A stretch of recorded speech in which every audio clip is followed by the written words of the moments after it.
Hello, everybody. Welcome to episode 2 of Tales from the Post. We have the man, the myth, the legend in the studio today, Mr. Rod Love. As he says, he's been dropped out of the sky more than bird shit. We're going to hear all about it today.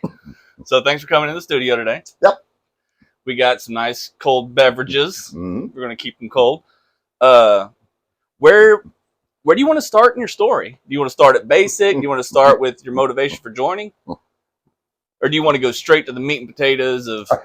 well, my whole lineage is Navy. So my great-grandfather, my grandfather, my father, even my older brother was Navy. He was in the Gulf of Tonkin on USS Enterprise. So your family had a whole background, and you're like, I'm going go Army. Yeah. Yeah. Wild child. Were you the middle child? Huh? Were you the middle child? Yeah. I knew it. Yeah. But no, so I enlisted, but I wasn't old enough. I was 17. So my dad said, if I'll wait till I'm 18, which is legal then, they'll take me down there and we'll do it. So I registered early, and then on my 18th birthday, I went in. Did they not have a waiver that you could sign? Yeah, but he wasn't going to do that. If you went Navy, would he have done it? I don't know, he might have. You know, the Navy guys, they stick together. So you decided to enlist in the Army, and you had dreams early of becoming a Cav Scout. Yeah, I wanted to be a scout. That's what I asked for, and they said it's voluntary. I said, okay. I volunteered. They said, you'll have to, go through basic and then AIT, and then we'll take it from there and see if you're qualified to really do that kind of work. I said, yeah, okay. So I did, and they did. And when I got out of AIT, I went to the NCO Academy. That was at Fort Knox, Kentucky. Oh, back then? Yeah. I don't know where it's at now. I spent 4 months there and then 4 months in scout school. So your recruiter did not lie to you? Huh? So your recruiter did not lie to you? You actually got to be a scout? Yeah, I got what I wanted. Okay, that's a first. So my first tour I went over was attached 1st Air Cavalry Division, 1st of the 9th, D Troop. That was the only ground unit they had. And we were mobile. All right. Because we had a huge area to cover. So back then y'all had what, the Jeeps, yeah. The Deuce and a Half. Yeah, I brought some pictures on, Let's see them. You're saving the editor some work because the editor usually has to pull this stuff up. There's me and my Jeep with my gunner. That's you driving? No, that's me on the other side. That's you. Yeah. That's you right there? Yeah. What is that, an M60? Yep. Pig. Love it. Yeah, and there's 35 people in a platoon that we had. Yeah. You see the 106, 107 recoillesses. We had those on those Jeeps too. So y'all may not be able to see it, but there's this big black tube here. If you can't see it, the editor will put it up. That's a 107 recoilless rifle. Yeah. Bazooka for the civilians, anything basically. Tubular is typically a bazooka for them. But that's also the same thing the Ontoses had, I believe. So the six barreled tank that all had spotting rifles on them, and you just strapped it to a Jeep. You're like, we don't give a shit. Yeah, we had a couple of those. So we had a couple of 107s. We had a bunch of M60s mounted on gun Jeeps. We had two light trucks. One was a rifle squad, and the other one was a motor squad. All right.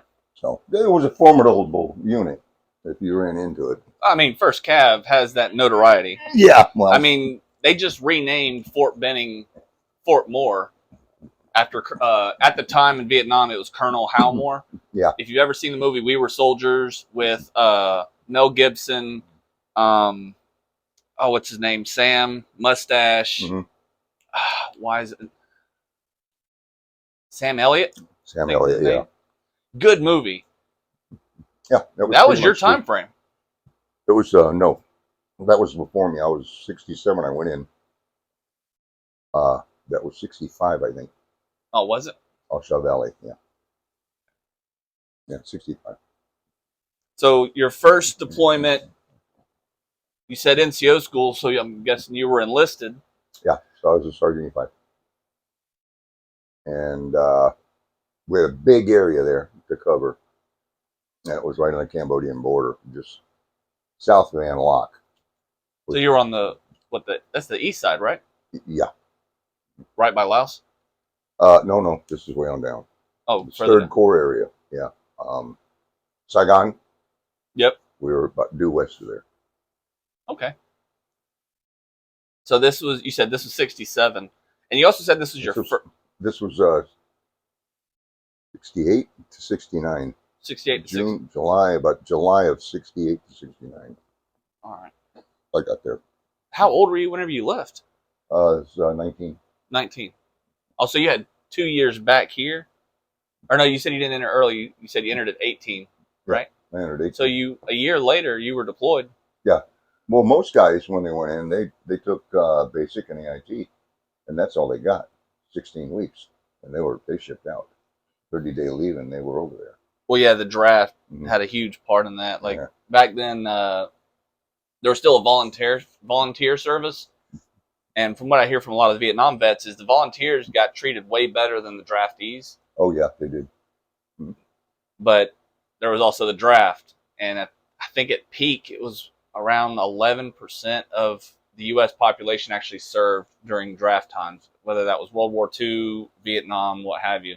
Where now the entirety of active duty is less than 1%.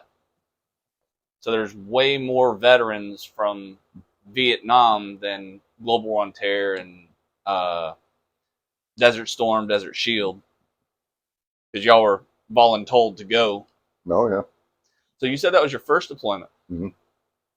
What about your second deployment? Like, what happened in between? And I got back into the States. They made me a training NCO for scouts. They wanted me to train scouts. I didn't want to do that. I wanted to fly.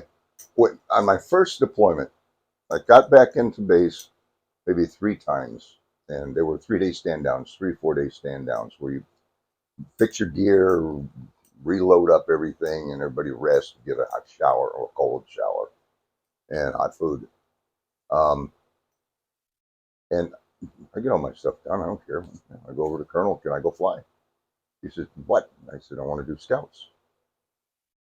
So you were already in Vietnam. You saw the damage that occurred to pilots and door gunners. Yeah, they took bad hits.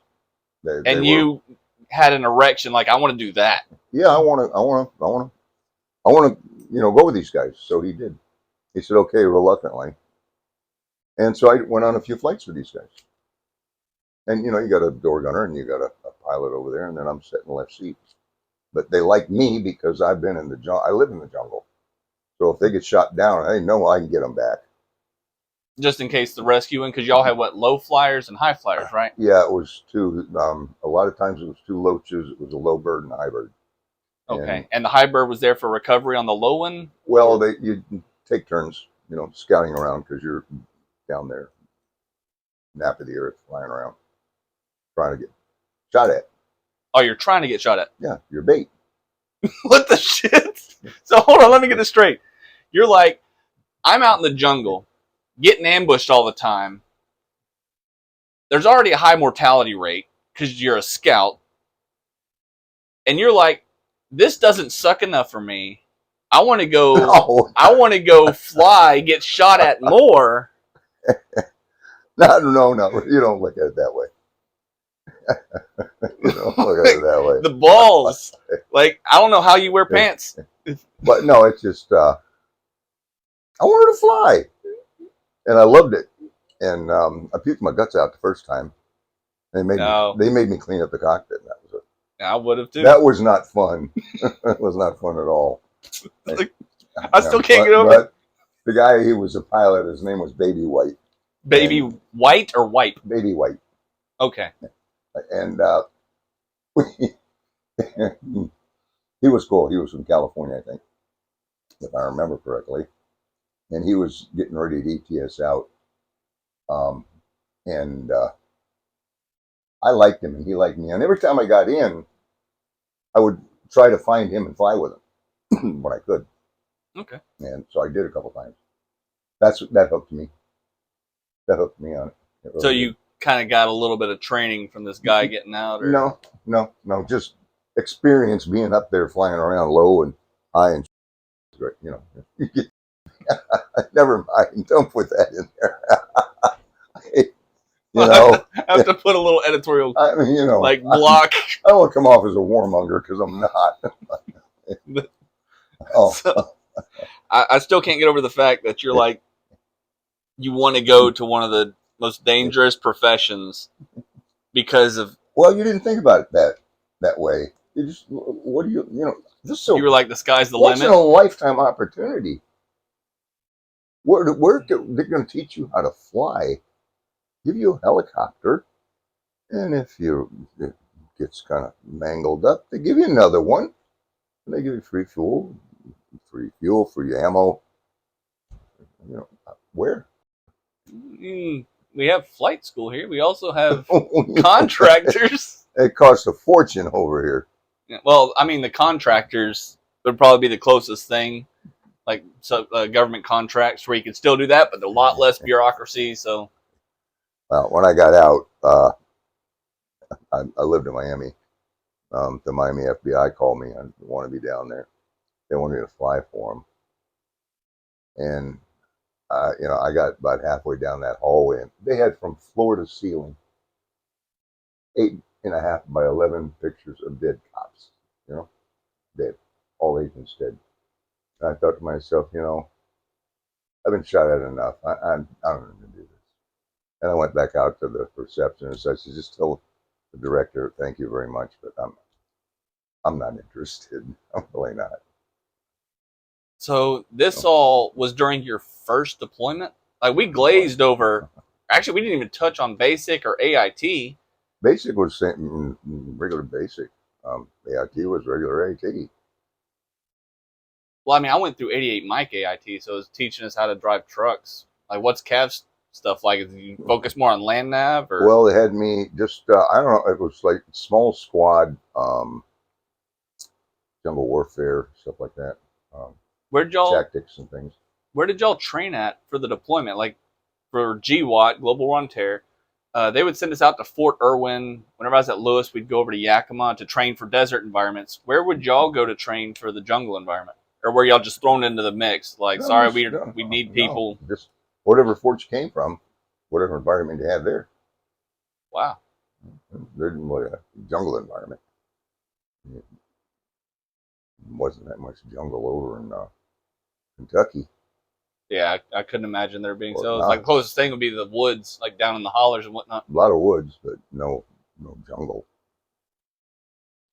But all right, so nothing really interesting on in basic, nothing really interesting in AIT for you. No. You get to first Cav, which is a very prestigious unit. You go to Vietnam for your first deployment. You come back. Is there anything going on between your first and second deployment? Have any babies or? No, I didn't do anything really. Like I said, they wanted to make me a training NCO, and I didn't really want to do that. I lasted maybe about a month at it, and I went to flight school in October. Yeah, I'm 69. I'm 69. Yeah. So what did you train on in flight school? Yeah. That's all. Oh, Walters, you do a lot of the ground stuff, and then you go to Rucker and you finish up. TH 55As. TH-55As. Yeah, they were reciprocal. Yeah, I'll have the editor Or, put something up here for it. They were like bolt together. So if you wrecked them or crashed them, you could bolt them back together. That sounds like some carny shit. Well, Like they built a whole no, carnival in the it parking wasn't. lot. They're just, Okay, here's your wrench. Fix your helicopter. they're just two-seaters. They served their purpose, but they were noisy and they were loud. They shook like hell when you first started them up until they got up to speed. Then they smoothed out. But they were reciprocal. That's why. The shaking never bothered you. Like there goes a nut. It's like you can feel a nut backing off. No, no, I wasn't worried about that. I was worried about what the hell to do with all this stuff. So you passed flight school. Yeah. And this is in between your first and your next deployment. Yeah. How long were you a pilot in the U.S. before they were like, okay, you're going back to Vietnam? Oh, none. None. No, no. You get out of there. I did So, a 30-day leave and we're right back to Vietnam. so your flight, most of your Mhm. flights was literally just forged in fire? Yeah. Mhm. Wow. Yeah. And how Flying old were like you? just 20. 20. Okay, so you I couldn't. was actually an old man at 20. That's sad. Well, it was. So, I mean, most of they were draftees, 18, 19 years old. well, I mean, because you weren't 21, I guess they weren't worried about you drinking and crashing the damn Oh, no, no, helicopter. no, no. I did drink some, though. So, you're a pilot now. You're going to Vietnam. Is this still with the same unit, first Cav? And I went back to, first cab, I went back to the same base, Quan Loy, same area, because I knew it. And as a scout in a loach, keep bugging around there. So you never had a PCS or anything? Like you stayed at the same base your whole military career? That, no, no, no, oh, God, no. So you were in other units. I was in the first air cab until I ETS'd out in 73. So how long did you actually serve for? You said 6 years. 6 years. All right. And this was all voluntarily? Yeah. So during your second deployment, you're obviously not flying the training vehicles. They don't have guns on No, them. no, no, no. So what are you flying now? The loach. The Loach. Okay. I'll put a picture of that up there as well. Or the editor will.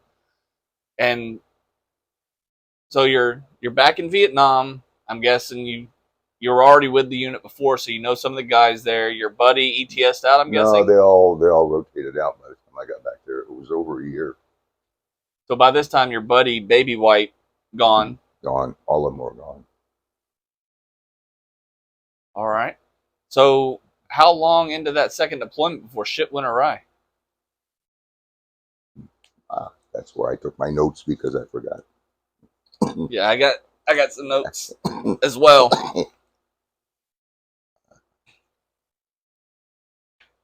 I got there on my second deployment in December of 70. December of 70. Yeah. So all right. Well, I have here June 6, 1969. No, that was the first one. That was your first deployment. First deployment, yeah. Okay. Second one was December 70. Okay. Yeah, I had February 1970. Oh no, that's what we're coming up on. Mm-hmm. All right. Lamb song. So 2 months later, after you get back in country, and you're at Lamson. Mm-hmm. For those that don't know what Lamson is, Lamson was a slaughter with handcuffs on. Sure. I have some notes here because I research everything. I meet with my guests ahead of time because trying to keep the conversation moving so there's not as many dead spots. But also, I shouldn't laugh at this, but that's because I know you walked away from it. You getting a good there? Is that good? Is this the first, second, or third time? Second. That's the second. Yeah. That's the twice in one day? Twice in one day there. Yeah. And that's at Lamson. Yeah. All right. Lamson, or Operation Lamson 719. Because of the Cooper Church Amendment, the U.S. did not send any ground troops in. They were like, we're just going to use artillery and aviation. Mm-hmm. And ARA. Yes, and the aerial rocket artillery, which is helicopters. Besides that, the only ground troops was the South Vietnamese, the ARVN. Arvin. Mm-hmm. That was in February of 1971. The U.S., just the U.S. side of it, 108 helicopters destroyed. 2 were yours. 600 were damaged. U.S. casualties, 1,462. Now, out of those casualties, 215 were actually killed in action. 1,149 were wounded in action. And 42 are missing in action. At that time. Now, the South Vietnamese, ARVN, they lost 8,000. and it was the Cooper Church Amendment. Yeah. So we couldn't send ground troops in. Well, And- they said that about Cambodia too, but then later they did it. Well, they declassified that. We can actually talk about that. That's Roy Benavidez's story with the Mac Sog. Yeah. Where going into Laos to try to cut off the North Vietnamese Army's supply line because they were going through a nation that we weren't at war with. Yeah, they started out in Laos and went all the way down the border of Vietnam, all the way down Laos and down through Cambodia all the way. Ho Chi Minh Trail. Yep. They bombed the living crap out of it. I mean, everything you could think of, they threw at it. Couldn't shut it down. No. Well, I mean, there's a reason we had tunnel rats and all that stuff because not everything took part at surface level. Yeah. They were digging tunnels like an ant colony. That's what we were out there rooting around for too in my first tour, to see if we could find some of these caches, and we found some. And it was amazing how much stuff was in them. Oh yeah, I mean, there's like whole cities that they had. Oh, there's a hole in the ground that was 45 feet by 50 feet, and poles up in the middle of it, and it was all covered over, just stock floor to ceiling, 10 feet deep with stuff.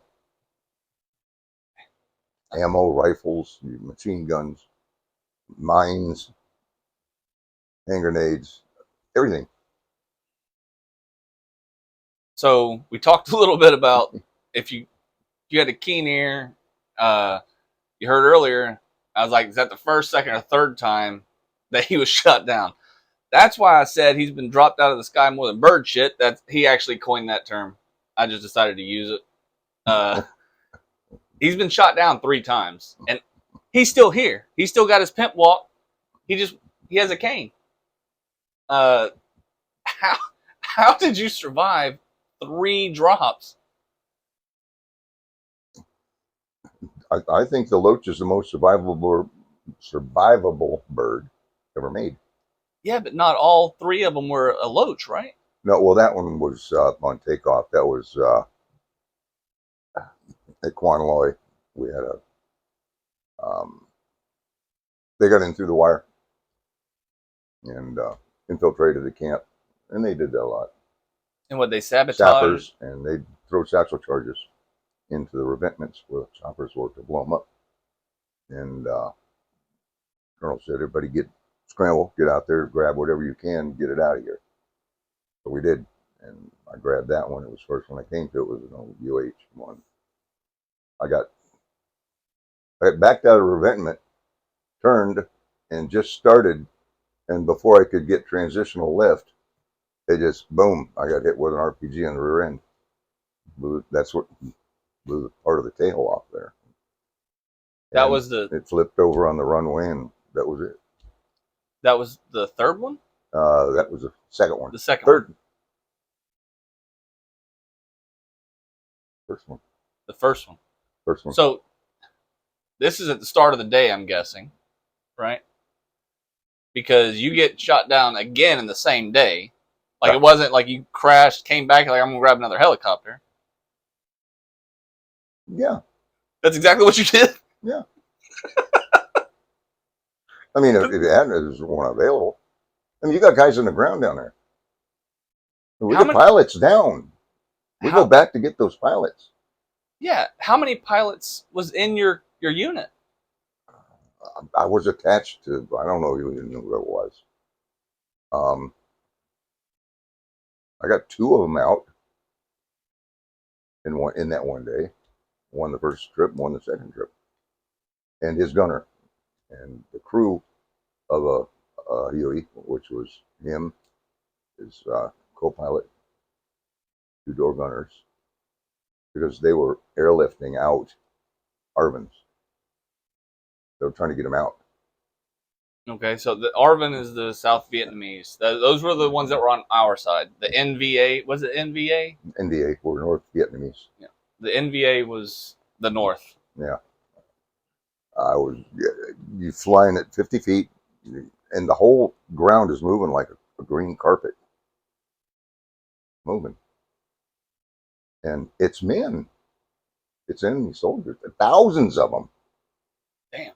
and they're going after these Arvin.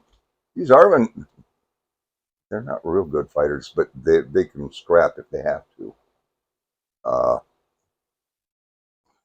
I mean, I shoot at them, and that was a mistake because then they shot at me. Like 800 of them lift up with an AK-47 and start shooting at me. I got to haul my ass out of there. I collected a bunch of rounds off of that.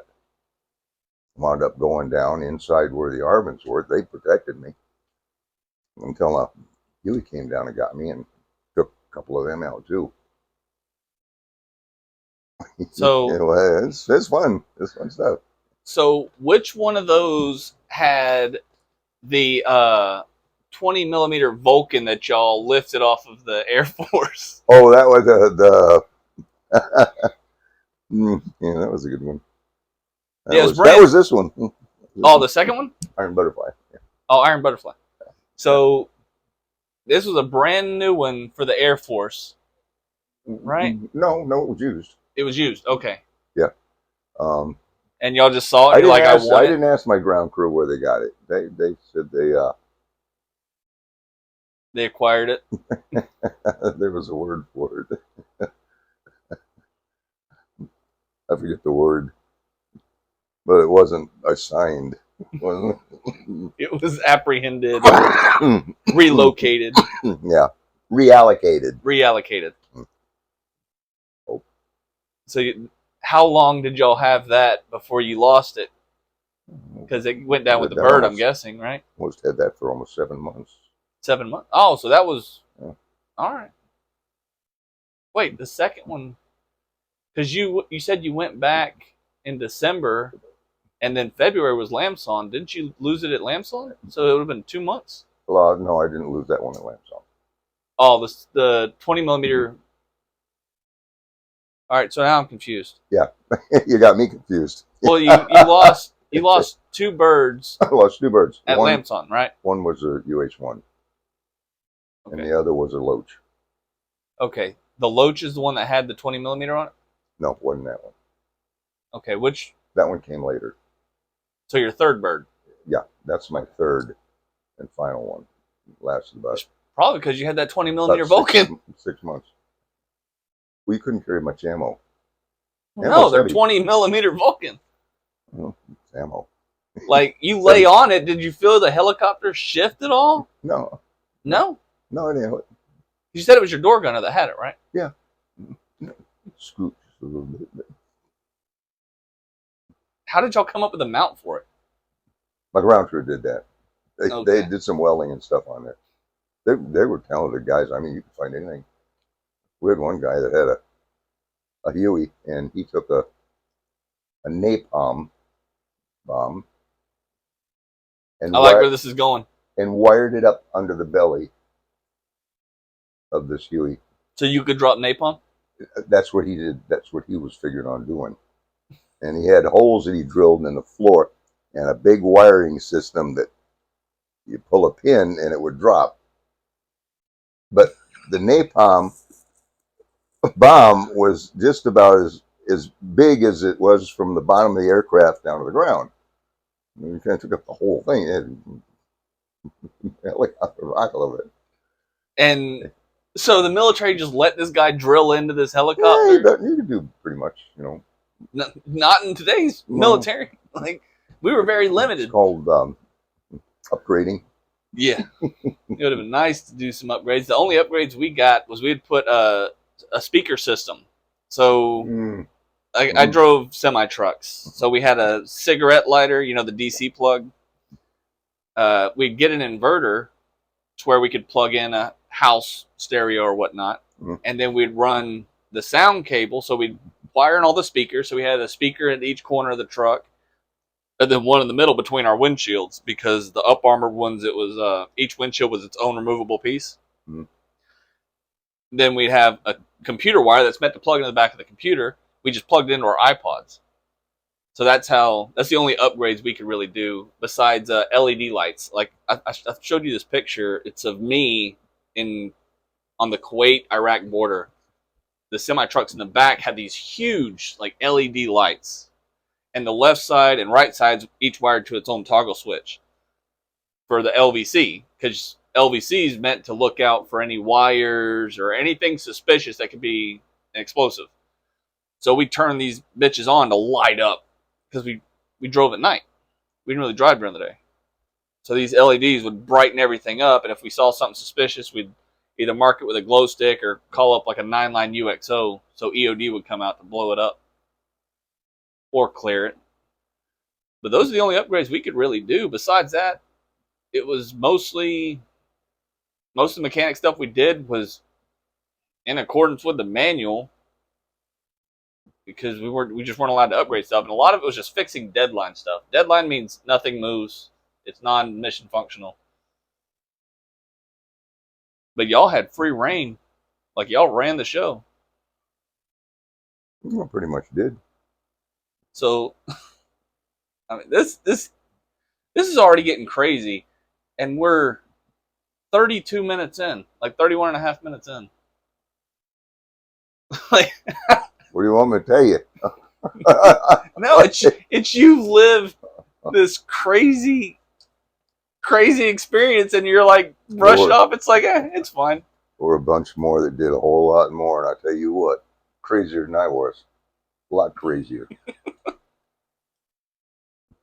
Like Chopper, that's the one I like for you to talk to. He's back. Medevac, yeah.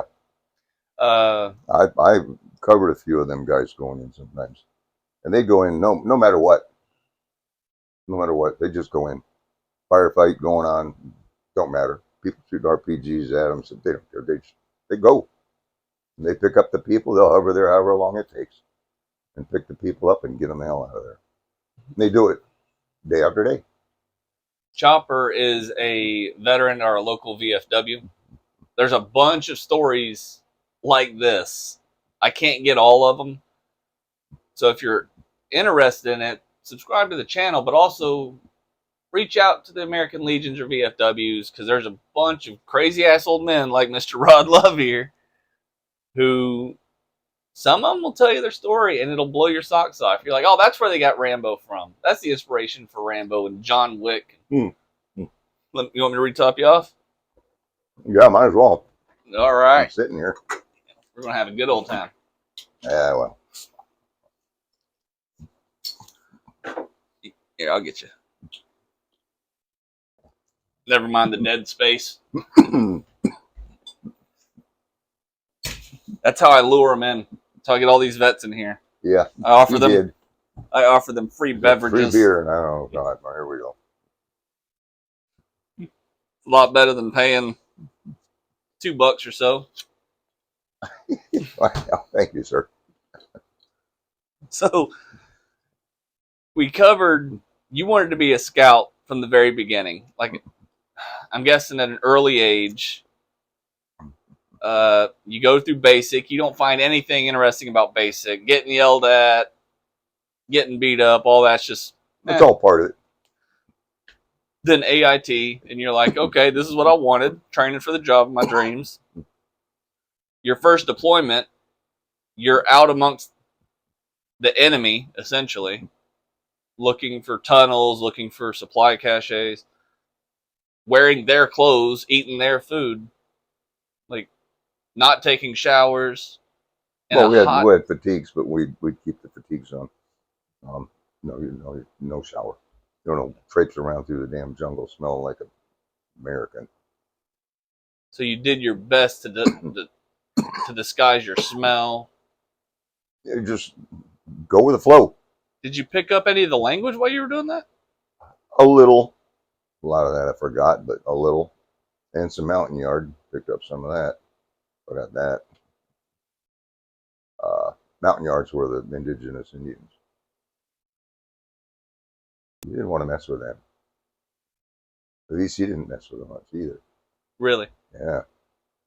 Viet Cong's like, nah, these guys are crazy even by our standards. Viet Cong got all the guns and whistles and all that stuff that we got. And those little guys would sneak around in their shorts, barefooted, topless, little stick bow and arrow, and nail them in a heartbeat. Damn. They could ambush them, take them out, no problem at all. But these guys were good. They were good. And we worked with them a couple of times. Oh, were they more allied with us? Oh, yeah, they were allied with us. That's a good friend to have. Yeah, Mountain Yards. So, so your first deployment, you're a ground scout. So you're going through. I don't know how your rules of escalation and stuff were compared to ours. For us, like we do mountain clear training, which is going in and clearing a building. We have to sweep in. One guy goes in, goes to a corner. Next guy goes in, next corner, and it's. But for y'all just throw a grenade and say cowabunga. Yeah. It's like it's on. Well, we didn't have cities actually to go through, except for Tet, which that was a one-time deal. But villages were, huts and stuff, grass huts and things. So if you throw a grenade in, shrapnel's coming out of the hut anyway. Yeah, everything's coming out, in different directions, but it's coming out. Throw a satchel charge in there, whatever. We glossed over the fact that did the napalm work? Did he actually get the napalm under the chopper? Yeah, he did, and he did pull it, but they were flying too low, and it scorched the hell out of the bottom of the helicopter, and the colonel really came down on him. So he's like, okay, I'm going to put it on the Hybrid. He didn't do that again. No more napalm. Well, I mean, they ended up not allowing it anymore at all. No, I mean, they watched you a lot, but as a general rule, scouts were off limits. Leave scouts alone, because we're supposedly crazy anyway. So, and we're only in base camp a very short period of time. Out of all our conversations, that's the key takeaway: is Rod is crazy. I like it. No, really, I don't think so. I mean, no, you're a fun and crazy dude. Like you're my kind of people. Maybe a crazy attracts crazy. Have him checked out. So we go through your first deployment. Your second deployment, that's one where you get shot down 3 times. At what point are you like, fuck this? Like I don't want to do this anymore. Because you made it to 6 years. Well, they were all low level. What do you mean? Low level. I was hit, shot down 3 times low level. Oh, so you weren't the Hybrid? No. Okay. But still, I mean, after the first one, I'd be like, oh man, I'm kind of apprehensive about getting into the next one. But you get in the next one the same day, you get shot down, and you're like, you know what? I'm going to give it a third shot. First off, you don't worry about where you're going to crash. Because the helicopter knows exactly where it's going to crash. It knows before you do where it's going to crash. So don't worry about it. You just ride it down and, fight. We'll do whatever we can, but ride it down. But just try to avoid certain things. But what was the point where you're like, okay, I'm done with the Army, I'm getting out? Did you voluntarily get out, or were they like, hey, you're too beat up? No, I got out. No, I just lost interest. Lost interest. Yeah. Okay then. I mean, you've had a pretty interesting military career for, I'd say, 5 years before you lost interest? Well, back in those days, it was, it was expected of you. I mean, it's our turn. It's our generation. My father did World War II and all them, and then before that, whatever. But it came down to our generation. It's our time. So we just go do it. And pick no bones about it. Just go do it. Get done with it and get back out and go on with your civilian life. I mean, y'all had a lot of protests going on, too. People leaving the nation. I didn't care about those protests and stuff. Those people didn't bother me in the least. All right. First off, they didn't know what they were talking about. Second off, they were all hollering we lost the war. We never lost that war. No, we bombed them. We never lost not a one battle. Not a one. Not a one. Politicians gave it away just like they gave away Afghanistan. That's firsthand experience. Well, no, we forced the NVA to the negotiating table. We bombed the living shit out of them. Ho Chi Minh said that I was going to fight for another 3 weeks, and then that was it. I was done. It was over. We were beat. Yep. And then because we forced them to come to the negotiating table, part of the negotiations was, hey, the U.S. is going to withdraw, and it's going to be a Vietnam thing. It's going to be between the North Vietnamese and the South Vietnamese. That's what Lamb Song was all about. Yeah, it's supposed to be a whole, okay, the U.S. is going to withdraw. And you see how that goes down. We had, it didn't turn out well. We had less of a presence there. And the next thing you know, you see the helicopters lifting people out of Saigon. And what was that, 75? I believe it was. Yeah, I think it was 75. The fall of Saigon happened. Yeah. But no, I wouldn't say we were getting beat by any stretch of the imagination. No, we weren't. So, all right. Well, if you want, we can actually. No, I don't. No. If you want, we can close this out early. I mean, I'm still kind of shocked from the tale. And you know what? Let's go into you getting out. So you're due 6 years. You're like, I'm done. What did you decide? Did your job help you transition to the civilian life? Like, what did you end up doing on the civilian side? And then we'll close with this. I went to my father lived in Venice at the time, Venice, Florida, up here, and he put me with some contractor friends of his and said, "Teach this kid, will you?" And they did, and they taught me well enough that I went and got my own contractor's license. And you started building buildings. Started building in Venice, and then went back down to Miami and started building around there. Houses or? Houses, mainly residential. Mm-hmm. So for any of our fans that are watching from Venice, Florida or Miami, Florida, there's a good possibility if your house is in, what, say 80s? 80s to 90s? Yeah, 80s, all the 80s, yeah. Mm-hmm. There's a good chance you may have had a war hero build your house, and you'd never even know it. No war hero. I beg to differ, Rod. No. Mm-mm. I don't like that word.